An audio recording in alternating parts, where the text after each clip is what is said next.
NDA बनाम India जैसे ही हुआ, क्या विपक्ष को एक बहुत बड़ा नैरेटिव मिल गया, एक ऐसा नैरेटिव मिल गया जिसके बाद जीतेगा इंडिया।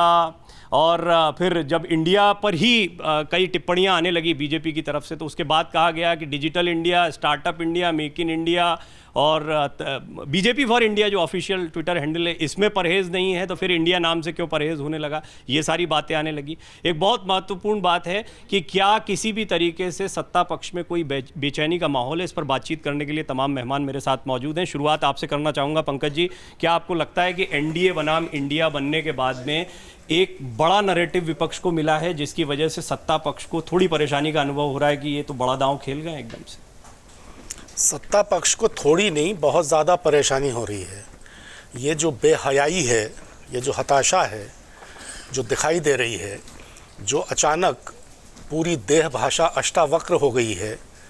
एक बात बताइए, प्रधानमंत्री जैसे जिम्मेदार पद पर बैठे व्यक्ति के मुंह से, उसके मुखारविंद से फूल झरने चाहिए या पतलाना बहना चाहिए विपक्ष के खिलाफ? आज विपक्ष के राजनीतिक दलों की जो इंडिया समूह का हिस्सा हैं, उनकी तुलना आतंकवादी संगठनों से करना, जो बम चलाते हैं उनसे तुलना करना, कभी किसी लोकतंत्र में ऐसा हुआ था? मैं जब पत्रकारिता शुरू की मैंने दिल्ली में आकर, तो चौधरी चरण सिंह प्रधानमंत्री थे। तब से 10 व्यक्ति प्रधानमंत्री हुए हैं, 11वें हैं ये। क्या किसी भी प्रधानमंत्री ने विपक्ष के खिलाफ इस तरह की भाषा का इस्तेमाल किया? ये जो गटरीकरण है जो पिछले दिनों में देखने को मिल रहा है इंडिया की स्थापना के बाद, ये क्यों है? अगर इतनी बेचैनी नहीं है, इतनी परेशानी नहीं है, तो कोई बात नहीं है। इंडिया बन गया। आप उसकी तुलना आतंकवादी संगठनों से कर रहे हैं। क्यों? क्योंकि 26 राजनीतिक दल एक मंच पर आ गए और ये चिंता पैदा हो गई है कि कहीं सचमुच ऐसा हो गया, जिसकी संभावना बहुत दिखाई दे रही है कि 200-250 निर्वाचन क्षेत्रों में भी लोकसभा के अगर विपक्ष का एक उम्मीदवार खड़ा हो गया, तो भारतीय जनता पार्टी के लिए कितनी मुश्किलें पैदा हो जाएंगी। तो बेचैनी तो अंदर बहुत है। टारगेट तो 400 का लेकर चल रहे हैं, हो पाएगा 200-250 भी जो आप कह रहे हैं? देखिए, मुझे लगता है कि इस वक्त की जो परिस्थितियां हैं उनमें विपक्ष के पास इसके अलावा कोई चारा है ही नहीं कि अगर उनको जो ताज़ा हुक्मरान हैं उनसे मुक्ति पानी है, जो ताज़ा व्यवस्था चल रही है उससे मुक्ति पानी है, अगर देश को सही दिशा में आगे बढ़ाना है और विपक्ष को अपनी जिम्मेदारी निभानी है, तो उसके पास ये आखिरी मौका है।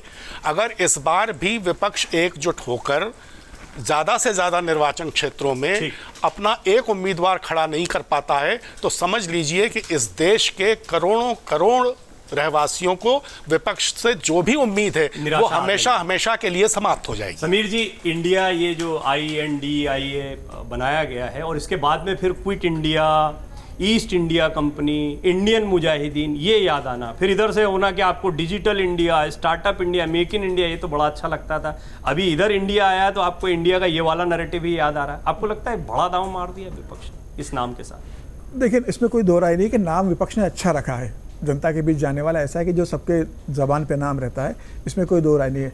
लेकिन फिर भी मेरा ऐसा कहना है कि विपक्ष नाम भले ही कुछ रख ले, फिलहाल मोदी जी को चुनौती देना आसान नहीं होगा। हालांकि ये बात भी दूसरी तरफ ये कहा भी जा सकता है और ये सच भी है कि अगर विपक्ष 150 या 200 सीटों पर जहाँ भारतीय जनता पार्टी विपक्ष के एकजुट होकर अगर लड़ते हैं, तो भारतीय जनता पार्टी के लिए चुनौती मिलना स्वाभाविक है। और वैसे भी तीसरा लगातार कार्यकाल उसी बहुमत से लाना भी किसी भी सरकार के लिए आसान नहीं होता। आप देखो, इंदिरा गांधी 71 में पूर्ण बहुमत की सरकार लाई थी, आपातकाल लगाना पड़ा और सत्ता से बाहर हो गई।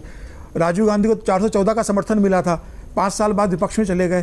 तो लगातार जनता के बीच में उतने बहुमत से आना कि आप 2014 में 282 से आए, उसके बाद 2019 में आप उससे ज़्यादा सीटें 303 लेके आए, और अब तीसरा कार्यकाल में आप 350 या 400 का टारगेट लेके चल रहे हो। तो उस स्टेज को बनाए रखना और शिखर पे बनाए रखना, शिखर पे पहुंचना। आपको लगता है पिछला रिपीट होगा? क्योंकि राजस्थान में विधानसभा चुनाव के दौरान भी लोकसभा की तैयारियां ज्यादा देखने को मिल रही है। प्रधानमंत्री मोदी का चेहरा ही प्रमुखता से रखा गया है, वो जा रहे हैं क्योंकि बहुत ज्यादा समय नहीं है। राजस्थान विधानसभा के बाद इमीडिएट लोकसभा चुनाव में उतरना है, तो कहीं ना कहीं ये एक लग रहा है कि पिछली बार जैसा रिपीट कर पाएंगे, क्लीन स्वीप राजस्थान, गुजरात, मध्य प्रदेश। अभी लोकसभा चुनाव के लिए 200 दिन है, 200 दिन में भी बहुत सी परिस्थितियां बदलेंगी। अभी बहुत ऊपर नीचे होगा, विपक्ष की तरफ से, सत्ता पक्ष की तरफ से।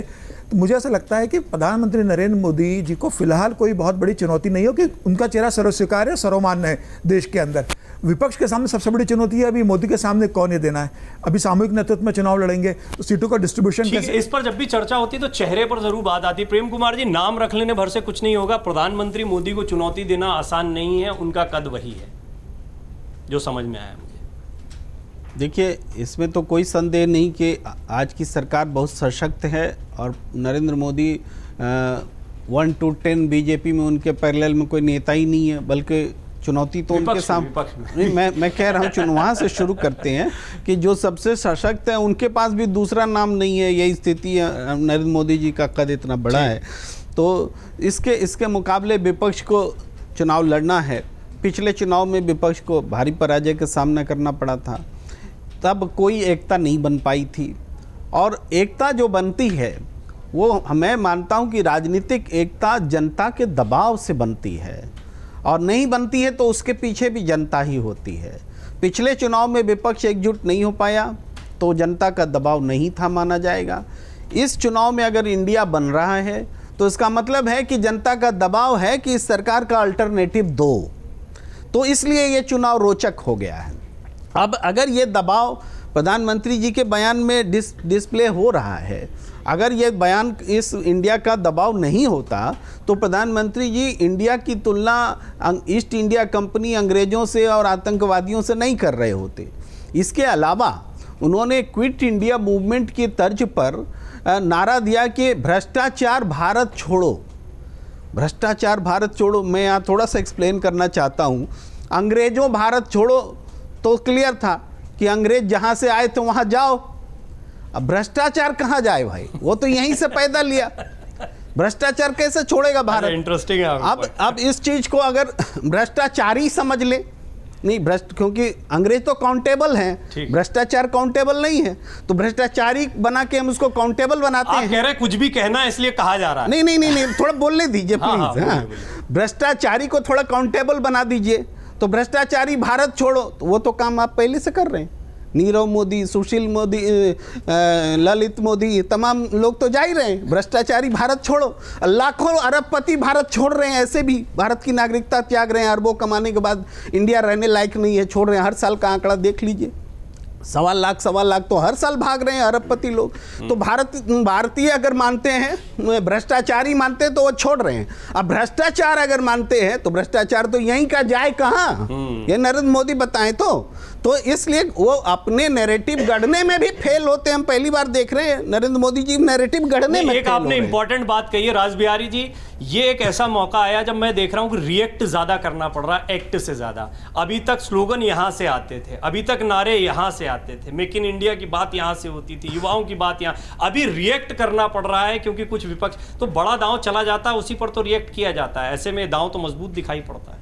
रिएक्शन तो पहले से हो रही है, बड़ा दाब थोड़ी है, कोई ना कोई बेचैनी है। देखिए, प्रधानमंत्री नरेंद्र मोदी की जो कार्यशैली है वो लगातार काम करते हैं, लगातार काम कर रहे हैं, नेता काम कर रहे हैं, कार्यकर्ताओं को काम दे रहे हैं, केंद्र सरकार की नीतियों को, कार्यक्रमों को, उपलब्धियों तक हम लोगों तक पहुंचाया जा रहा है। तो तैयारी तो पहले से है। बेचैनी किस बात की है? बेचैनी ये है कि जो भी जनता के ज़्यादा से ज़्यादा काम हो जाएं, जनता तक ज़्यादा से ज़्यादा उपलब्धियां पहुंच जाएं। और उपलब्धियां कितनी सारी हैं, अगर आप गिनाओगे तो एक ग्रंथ पर तैयार हो जाएगा। दूसरी बात है कि विपक्ष एकजुट हो जाएगा, एक कैंडिडेट लड़ जाएगा। आज ही कम्युनिस्ट पार्टी ने कहा है कि केरल में कांग्रेस को और पश्चिम बंगाल में टीएमसी को हम कोई जगह नहीं देंगे। इधर आम आदमी पार्टी ने बोल दिया है हमारा तो खाली लोकसभा तक है, लोकसभा में पंजाब में भी कोई सीट नहीं देंगे और दिल्ली में भी सीट नहीं देंगे। तो आदमी खड़ा कैसे होगा? बीआरएस का क्या होगा, बीजेडी का क्या होगा, वाईएसआर कांग्रेस का क्या होगा? इन राज्यों में कहाँ है? उत्तर प्रदेश में क्या होगा? उत्तर प्रदेश में अगर कांग्रेस तो पहले भी साथ रही है, और अगर कुछ साइकिल पे तो पंजाब पहले भी गया था, क्या हुआ था? मजबूत समीकरण बन जाए, कुछ नहीं होगा। 224 सुन लीजिए, 2019 में 224 सीटें पे बीजेपी की वोट 50% से ऊपर था। वहां भी तो आप कह रहे चाहे बन जाए चाहे नहीं बने कुछ नहीं होगा, कुछ नहीं होगा, कोई नुकसान नहीं है। के लिए नहीं बन रहा है कि चिंता क्यों हो रही है? इसी को तो बेचैनी कह रहे हैं। कहां बेचैनी कहां है?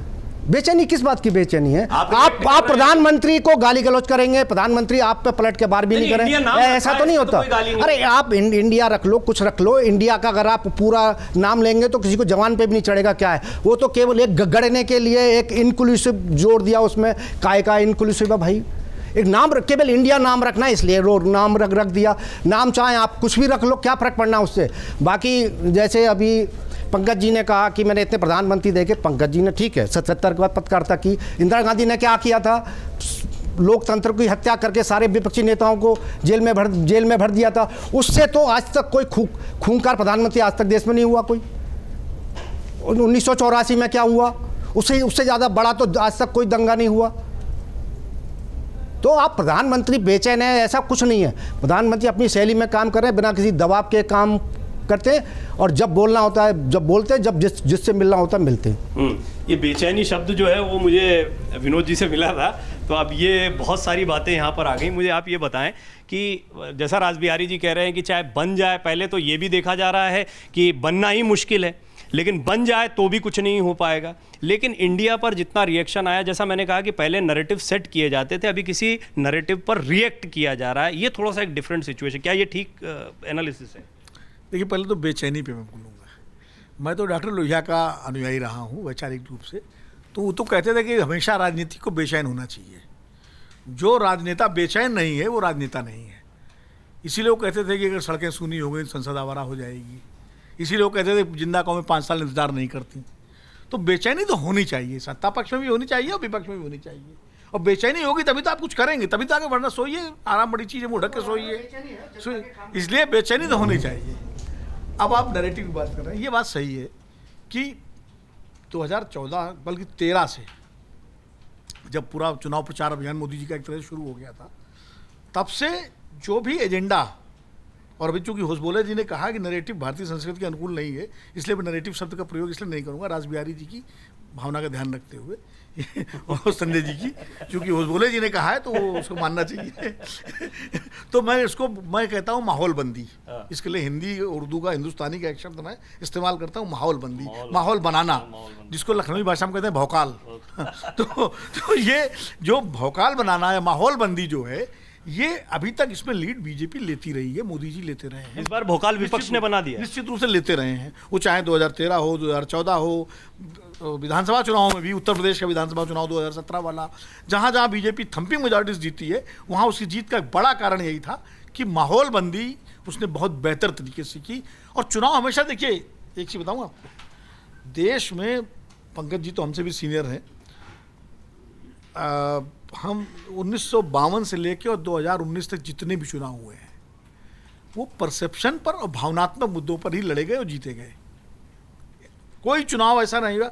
आप जब मतदान होता है तो वो कैमरा लगा खड़े होते हैं, कौन? हमारे रिपोर्टर लोग। किस मुद्दे वोट दे रहे हैं? विकास। किस पे वोट दे रहे हैं? विकास। किस पे वोट दे रहे हैं? विकास। मतलब अगर 100 आदमी वहाँ खड़े होंगे तो 95 आदमी विकास की बात करेंगे। वोट वो किसको दे रहे हैं ये नहीं पता, लेकिन विकास पे दे रहे हैं। लेकिन जब वोट डालते हैं उस वक्त उनके मन में विकास और ये कुछ नहीं होता है। उनके मन में जाति होती है, उनके मन में धर्म होता है, उनके मन में भावनाएं होती हैं। हमेशा ये होता है, कोई हिंदू होता है, कोई मुसलमान होता है, कोई बामन होता है, कोई ठाकुर होता है, कोई यादव होता है, कोई कुर्मी होता है, कोई बनिया होता है, कोई कायस्थ होता है, कोई ईसाई होता है। वो उस हिसाब से कहीं कैंडिडेट का कंसिडरेशन होता है, कहीं पार्टी का कंसिडरेशन। विकास और विकास की अपनी अपनी परिभाषाएँ हैं। तो देश में हमेशा चुनाव जो है, जब भी थम्पिंग मेजॉरिटी से जीते गए हैं, वो भावना और परसेप्शन में जीते गए। और भावना और परसेप्शन में के हिसाब से माहौलबंदी का काम बीजेपी बहुत बेहतर तरीके से करती रही है। भाई एक बयान 2017 में उत्तर प्रदेश में प्रधानमंत्री जी का तीसरे राउंड में उन्होंने दिया, 2 राउंड हो चुके थे, तीसरे राउंड में उन्होंने इलाहाबाद या फतेहपुर में दिया था कि शमशान और कब्रिस्तान, बिजली जो है दोनों को चाहिए, दिवाली और रमजान दोनों में बिजली चाहिए। उसने पूरा उत्तर प्रदेश का माहौल बदल दिया। और एकदम से ये वहाँ बात तो सही कह रहे हैं भाई, ये क्या होगा? अखिलेश यादव से पर मुख्यमंत्री थे, तो माहौलबंदी बहुत बेहतर तरीके से। लेकिन हिमाचल और कर्नाटक के चुनाव में जिस तरह से माहौलबंदी विपक्ष ने की और उस पर बीजेपी को जवाब देना पड़ा, और वही मॉडल अब भी चल रहा है। एक 2015 में बहुत तगड़ा माहौलबंदी का चुनाव हुआ था बिहार का, जब प्रधानमंत्री जी ने एकदम से नैरेटिव बनाया था, माहौलबंदी की थी बिहार को लेके, डीएनए और उन्होंने खजाना खोल दिया था 1,20,00,000 का। उधर लालू और नीतीश ने माहौलबंदी की थी, उसमें दोनों माहौलबंदियों के बीच में एक टकराव हुआ और वो लालू नीतीश की माहौलबंदी आगे निकल गई। उसके बाद फिर बीजेपी ने उससे सबक लिया और उन्होंने फिर अपने तरीके से चीज़ों को ठीक किया और उसका फ़ायदा मिला, आसाम में जैसे किया उन्होंने।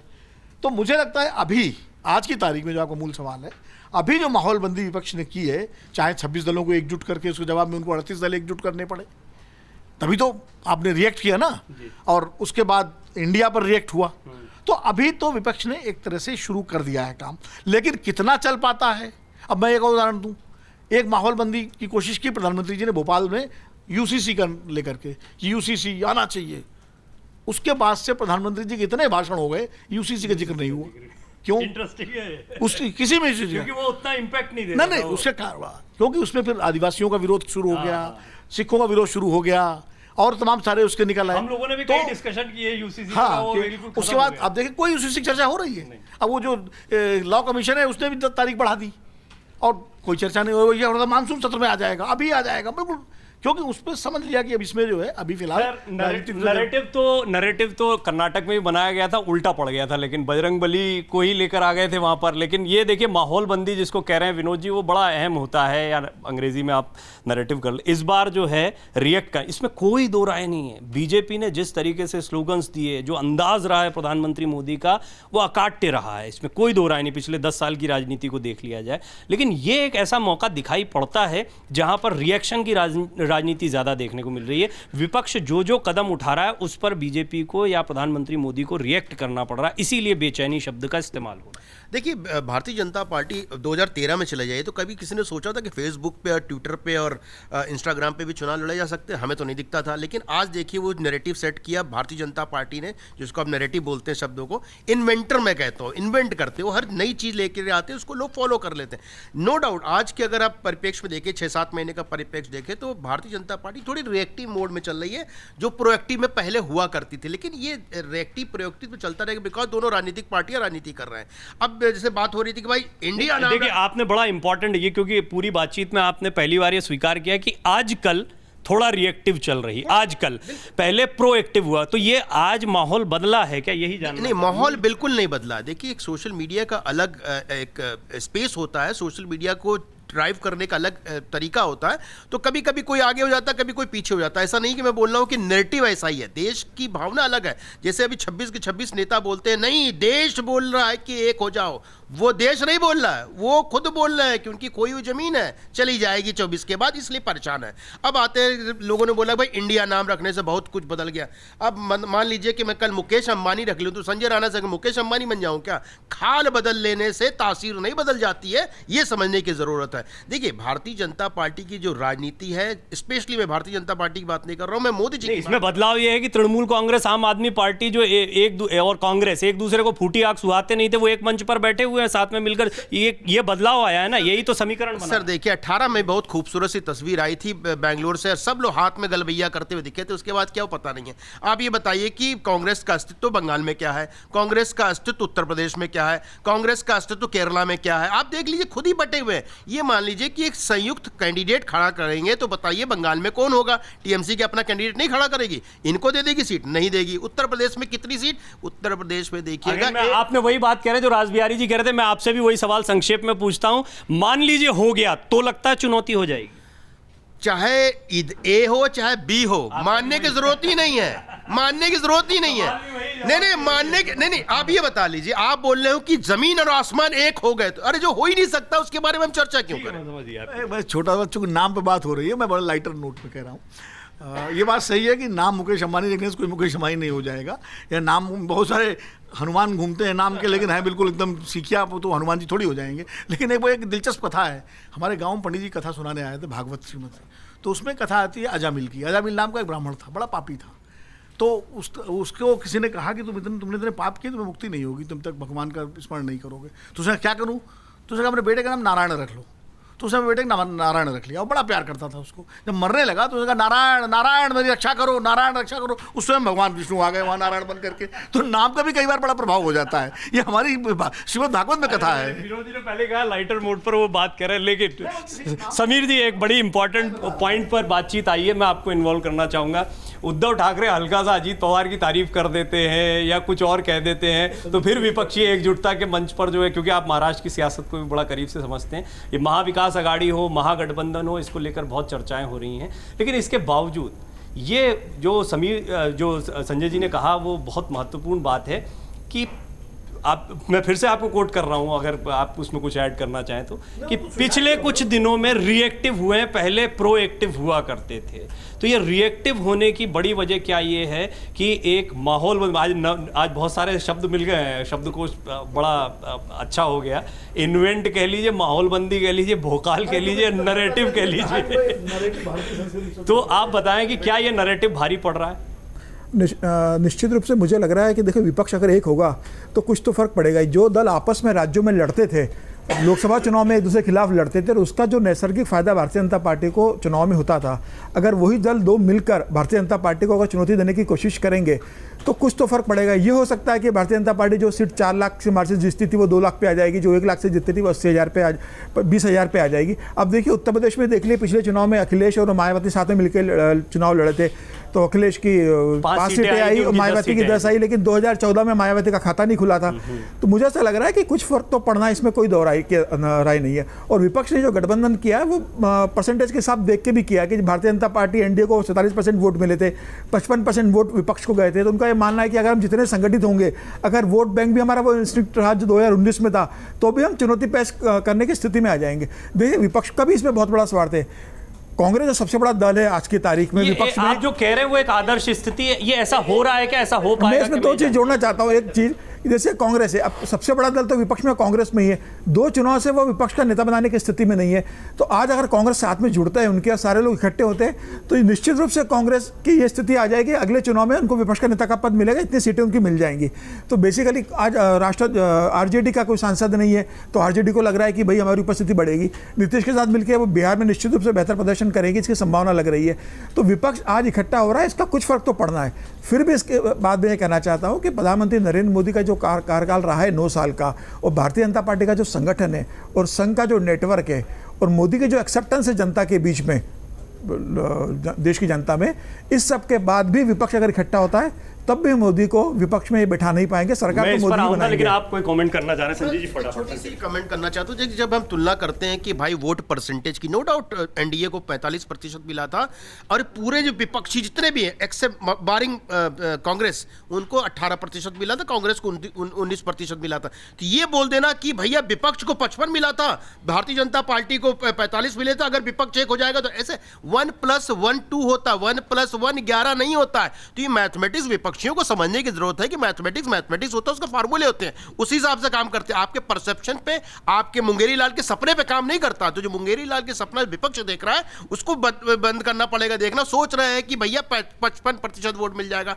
आप पार्टी उठा दी 2.5%, 1.5%, ये वोट शेयर है। अरे तो फिर करने दीजिए, फिर इंडिया पे क्यों टिप्पणी करना है? मैं इंडिया पे मैं भी क्या आप बोल रहा नहीं कर रहे, मैं तो सर मैं बिल्कुल बोल रहा हूं, इंडिया पे क्यों नहीं करेंगे? इंडिया हमारा देश है और उसमें स्वाभिमान है हम सबको। ये बताइए, मैं हर बोल रहा हूं कि अगर मैं मुकेश अंबानी अपना नाम रख लेता हूं कि कल से मुकेश अंबानी 2 लाख करोड़ का आदमी बन जाऊंगा, रहूंगा संजय राणा ही ना, तो तासीर मेरी नहीं बदलेगी। तो उसी तरह ही जितने विपक्षी 16 के 16 जो स्पेशल 16 ग्रुप बना हुआ है, जो इनकॉम्पिटेंट लोगों का ग्रुप बना है, वो चाह रहे हैं कि भैया देश पे राज करें। अरे इनमें एनसीपी के कॉम्पिटेंट जो है वो इधर एनडीए में आ गए और इनकॉम्पिटेंट अकेले शरद पवार बचे, जो कि अभी विपक्षी मोर्चे पे बचे हुए।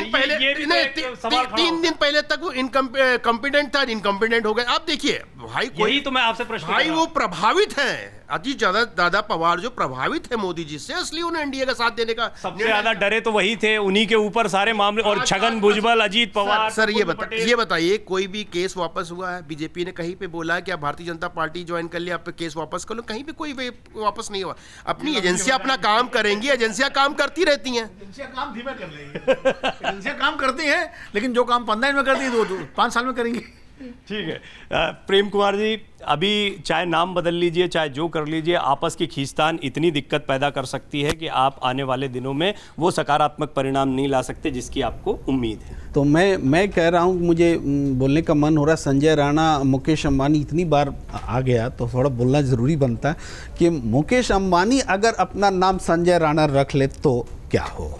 तो हाँ, मुकेश अंबानी अगर अपना नाम संजय राणा रख ले, एक तो उनके अंदर ये प्रेरणा जगेगी कि संजय राणा जिस ऐसे व्यक्ति जो नाम रख लें, फिर भी उनके जो आर्थिक साम्राज्य में कोई कमी तो नहीं आने वाली है। संजय राणा भले मुकेश अंबानी ना बन पाए, लेकिन मुकेश अंबानी संजय राणा भी बन सकते हैं और मुकेश अंबानी का साम्राज्य भी बनाए रख सकते हैं। लेकिन मुकेश अंबानी या संजय राणा अपना नाम खुद नहीं रखते, इनके मम्मी पापा ने इनका नाम रखा होगा, इसलिए नाम इस तरह से बदल भी नहीं सकते। लेकिन हाँ, नाम बदलने का राजनीति में प्रयोग हमने देखा है, जनसंघ को मिटते देखा है, जनसंघ से जनता पार्टी और भारतीय जनता पार्टी बनते देखा है। तो ये होता है। नाम की बात हुई, थोड़ी सी बात अधूरी रह गई थी इंडिया वाली बात पर, कि अगर नरेंद्र मोदी जी कहते हैं कि भ्रष्टाचार इंडिया छोड़ो, और इंडिया का मतलब अपोजिशन है, उनके कहने से जाहिर उनका मतलब तो यही कि अपोजिशन इंडिया है, वहाँ से भ्रष्टाचार छोड़ो, तो वो जाओ कहाँ, एनडीए में जाओ, भ्रष्टाचार इंडिया छोड़ो और एनडीए में आओ। ये भी बात है। तो मुख्य रूप से हम देखें, ये जो सियासत है, इंडिया बना है, देखिए 80 सीटें ऐसी हैं देश में प्रवीण जी, जहां पर कि भारतीय जनता पार्टी ने अपने प्रतिद्वंदी उम्मीदवारों से 5% या उससे कम का फर्क से जीता है। ये 80 सीट ही चिंता का सबब है। इन 80 सीटों पर अगर विपक्ष की एकता ने, इंडिया ने फर्क डाल दिया तो बीजेपी सत्ता से बाहर, कोई रोक नहीं सकता।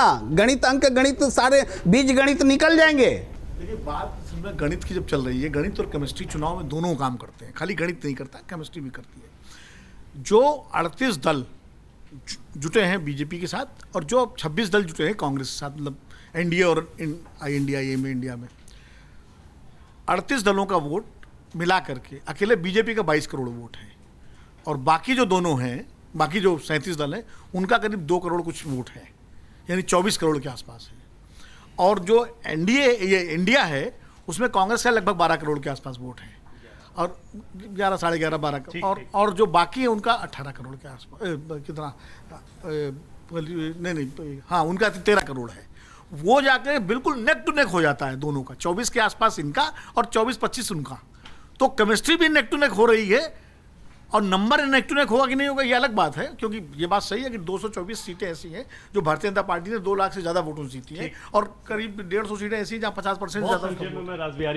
बिल्कुल, मैं संक्षेप में दे रहा था कि 19% वोट कांग्रेस को मिला था, जितने विपक्षी और बाकी पार्टियां बारिंग कांग्रेस, उनको तकरीबन 18.6 मिला था। तो टोटल मिला करके 19 दुनिया अगर गणते तो 38% पे होता है। तो करोड़ों में नो डाउट कांग्रेस का 11 करोड़ का नो डाउट, लेकिन बाकियों का उतना करोड़ नहीं है।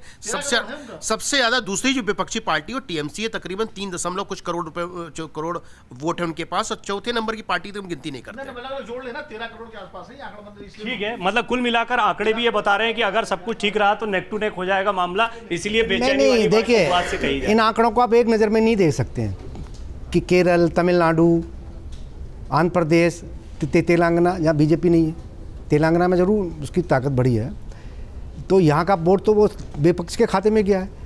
लेकिन अगर आप यूपी की बात करो, आप राजस्थान की बात करो, आप मध्य प्रदेश की बात करो, हिंदी भाषी राज्यों की बात करो, हरियाणा की बात करो आप, तो वहाँ तो विपक्ष एकजुट कहाँ हो रहा है।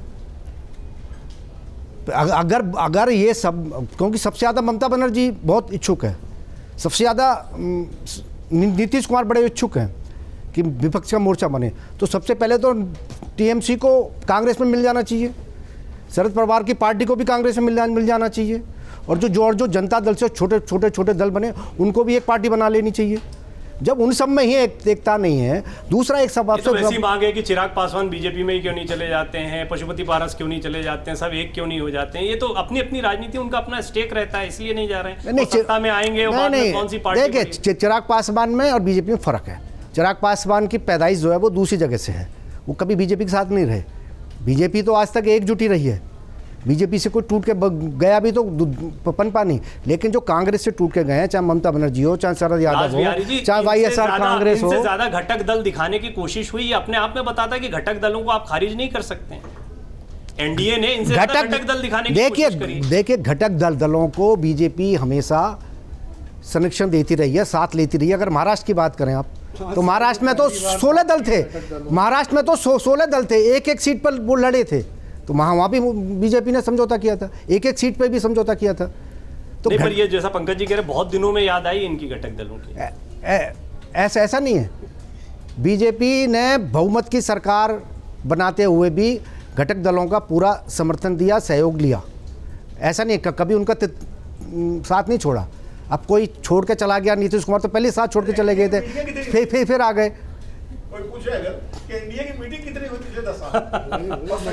ठीक है, एक पंकज जी आपसे शुरुआत की थी, अब क्योंकि हम बातचीत के अंतिम दौर में हैं, मुझे ये जरूर बताएं आप कि एक नैरेटिव की बात बार बार कही जा रही थी, माहौल बंदी की बात कही जा रही थी। आपको लगता है कि अभी विपक्ष माहौल बनाने के शुरुआती चरण में है, और उसको जैसा विनोद जी कह रहे थे वो बहुत इंपॉर्टेंट पॉइंट है कि वो इसको कितना कंटिन्यू कर पाते हैं, क्योंकि विपक्ष जो है, या खास तौर पर कांग्रेस के बारे में कहा जाता है कि हारी हुई बाजी, जीती हुई बाजी हारना हो तो किसी से सीखना हो तो कांग्रेस से सीखा जाए।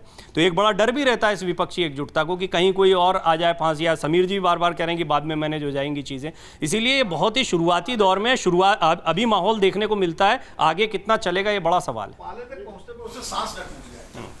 नहीं, मैं आपकी बात से सहमत हूँ कि चुनौती बड़ी है और सावधानी से चलने की ज़रूरत है, जिसको कहते हैं कि तलवार की धार पे धावनो है।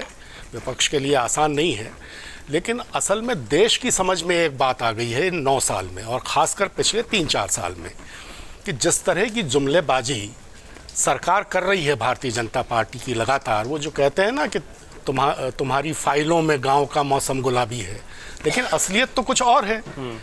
मलबूस कहते हैं कपड़ों को, वस्त्र, परिधान। मैं प्रधानमंत्री के परिधानों की बात नहीं कर रहा हूँ।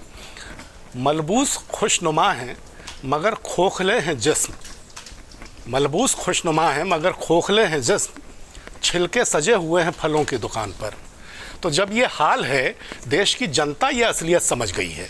इसलिए जैसा कि कहा गया कि जब जनता का दबाव होता है तो विपक्ष को एकजुट होना पड़ता है। ये जनता के दबाव में विपक्ष एकजुट हो रहा है, क्योंकि जनता चाहती है कि विकल्प पेश किया जाए, क्योंकि छिलके सजे हुए हैं फलों की दुकान पर। तो अब इन दुकानों से काम चलेगा नहीं। इस देश में अगर सचमुच प्रगति, विकास और असली काम होने हैं, सामाजिक सरोकार का ख्याल रखना है, सामाजिक सौहार्द का ख्याल रखना है, तो जो आज का मौजूदा डिस्पेंसेशन है रूलिंग, उसको जाना होगा, और वो तभी जा सकता है जब विपक्ष एकजुट हो। आपकी ये बात सही है कि ये उसकी अभी शुरुआत है, बहुत सावधानी से चलना होगा। चुनौतियां आगे बहुत हैं, क्योंकि भारतीय जनता पार्टी हर तरह का हथकंडा विपक्ष की एकता को तोड़ने के लिए करेगी। साम दाम दंड भेद, जिस तरह से सरकार हरण करती है, इस बार विपक्ष की एकजुटता का हरण भी नरेंद्र भाई मोदी अपनी तरफ से करने की पूरी कोशिश करेंगे। तो विपक्ष के लिए चुनौती है। ये खुद टूट जाएंगे, मोदी की जरूरत नहीं है, खुद टूट जाएंगे। वो 2019 में भी यही हुआ था। तो ये तो खैर मैं शुरुआत से वही बार बार वही प्रश्न आ रहा है कि अगर ऐसा होता है तो आपको लग रहा है माहौल चल रहा है, अभी बस एक संक्षेप में इसको खत्म करेंगे, आपको लग रहा है माहौल? हाँ, मुझे ऐसा लग रहा है कि नहीं, विपक्षी कोशिश तो चल रही है, लेकिन ये कितने समय तक बनेगी ये देखना दिलचस्प रहेगा। अभी 200 दिन बाकी है, कोशिश शुरुआत हुई है, और देखिए वैसे भी सत्ता पक्ष कभी सत्ता छोड़ना नहीं चाहता और विपक्ष सत्ता पाना चाहता है। तो पक्ष और विपक्ष की लड़ाई चलती रहेगी, सत्ता पक्ष की विपक्षी लड़ाई चलती रहेगी। दोनों अपने अपने दावे करते रहेंगे, दोनों साम दाम दंड भेद इस्तेमाल करते रहेंगे। आने वाला समय दिलचस्प होगा कि अगर विपक्ष की एकता बनी रहती है और बहुत समझदारी से सीटों का डिस्ट्रीब्यूशन करते हैं, एक कैंडिडेट उतारते हैं, तो निश्चित रूप से 2024 बहुत इंटरेस्टिंग चुनाव होगा। देखिए, अब मुझे लगता है कि आज जिस पे चर्चा हम लोगों ने नहीं की, जो 3-5 राज्यों के चुनाव हो रहे हैं दिसंबर में होंगे, उनके नतीजों के बाद तस्वीर और ज़्यादा साफ होगी। उन नतीजों में कांग्रेस का कैसा परफॉर्मेंस रहता है और भाजपा का कैसा परफॉर्मेंस रहता है। अगर कांग्रेस का परफॉर्मेंस बढ़िया रहा, जैसी की अपेक्षा कांग्रेस के लोग कर रहे हैं, हाँ, तो हो सकता है 38 में से कुछ इधर खिस्सा गाँव में। और अगर कांग्रेस का परफॉर्मेंस अच्छा नहीं रहा, बीजेपी का अच्छा रहा, तो हो सकता है 26 में से कुछ उधर खिसक जाए। तो अभी ये मतलब बिल्कुल शुरुआती स्टेज है। अगले विधानसभा चुनाव ज्यादा तस्वीर को साफ करेंगे। अगले विधानसभा चुनाव के नतीजे, हाँ, उसके बाद वो तस्वीर ज़्यादा साफ करेंगे, क्योंकि उससे एक माहौल, फिर माहौल बंदी होगी, किस पक्ष में जाएगी, किधर जाएगी। लेकिन वो तो भाई खैर है। 2000 हर बात, फिर मैं 2008 की 9 की बात करने लगूंगा, उसमें क्या हुआ था? 8 पे तो मध्य प्रदेश जीत गई थी बीजेपी और वो जीते, तो ये उससे मत तुलना करो। और लोकसभा में क्या हुआ था, वो अलग, हर चुनाव की अलग परिस्थिति हाँ, होती है। यही 2014 की अलग परिस्थिति थी, 2019 की अलग परिस्थिति मैं भी यही कर रहा हूँ 24 कि की अलग विधानसभा का परिस्थिति चुनाव का कोई असर नहीं पड़ेगा। विधानसभा चुनाव का असर नतीजों में हो ना हो, मैं उसकी बात नहीं कर रहा हूँ। मैं कह रहा हूँ विधानसभा चुनाव के नतीजों एकजुटता पर असर से हो। समीकरण जो राजनीति के हैं वो बनते बिगड़ते हैं। जी, विपक्षी एकजुटता पर असर पड़ेगा। आगामी चुनाव इसको तय कर देंगे कौन कितना मजबूत। देखिए, हमें तो नहीं लग रहा कोई विपक्षी एकता है। मेरे पवन सर हमारे बोल रहे थे कि दुकान पे छिलके सजे हुए हैं, बिल्कुल 26 के 26 दुकान पे छिलके ही सजे हुए हैं। तो हमें दिख रहा है कि कुछ उनके पास उनकी जो राजनीतिक धरातल खो चुके हैं, तो वो भैया अपनी राजनीतिक धरातल को बचाने के लिए प्रयत्नशील है। एक तरफ युग पुरुष है जो विकास की बात कर रहा है, एक तरफ है जो अपने परिवार के विकास की बात कर रहे हैं, अपनी खोई हुई राजनीति की बात कर रहे हैं। तो ये देखिए, अभी आने वाला जो चुनाव उसमें पता चल जाएगा, दूध का दूध पानी का पानी हो जाएगा। लेकिन विधानसभा कभी भी लोकसभा की पृष्ठभूमि तैयार नहीं करता। हाँ, कुछ दल इधर से उधर हो सकते हैं जो महत्वाकांक्षी होंगे, जिनकी विचारधारा से कोई फर्क नहीं पड़ता, हो सकते हैं। लेकिन इस 2024 का चुनाव और विधानसभा का चुनाव में मुझे नहीं लगता कि सेमीफाइनल और फाइनल वाला गेम है। राजनीति है और देश की जनता इसमें मोदी के चेहरे पे विश्वास जरूर करती है। रहा डेवलपमेंट की बात, तो सबको पता है पहले एम्स कितने थे, आज कितने हो गए, एयरपोर्ट कितने थे, कितने हो गए, रोड कितनी थी, कितनी हो गई है, किस जीडीपी हमारी क्या थी, क्या हो गई, सबको पता है। देखिए, देश तरक्की कर रहा है, सबको दिख रहा है। डिजिटल एरा है भाई, 90s में तो है नहीं कि जो पेपर में छपे वही पढ़ेंगे। अब डिजिटल एरा है, विद इन सेकंड सबको पता चल जाता है, सबको पता है देश बढ़िया तरक्की पॉइंट है खत्म करने। आपको क्या लगता है किसका माहौल चल रहा है? आपको क्या लगता है देश तरक्की कर रहा है? आपको क्या लगता है विपक्ष जो मुद्दे उठा रहा है वो सिर्फ माहौलबंदी है, इन्वेंट कर रहा है, नैरेटिव बना रहा है? जो भी आप कहना चाहें, आप अपनी बात को जरूर रखें। आपकी टिप्पणियां बहुत महत्वपूर्ण होती हैं। इसी तरह खबरों के खिलाड़ी को पसंद करते रहिए, शेयर करते रहिए, लाइक करते रहिए। आप सभी मेहमानों का बहुत बहुत धन्यवाद चर्चा में जुड़ने के लिए। आप दर्शकों का बहुत बहुत धन्यवाद। अमर उजाला अब आपके टीवी पर भी। अपने स्मार्ट टीवी पर YouTube पर सर्च करें अमर उजाला, चैनल सब्सक्राइब करें और देखें ताजा खबरें, वो भी HD क्वालिटी में। और हाँ, बेल आइकन दबाना ना भूलें ताकि हर खबर हो आपके घर। अमर उजाला, निष्पक्ष, निर्भीक, निरंतर।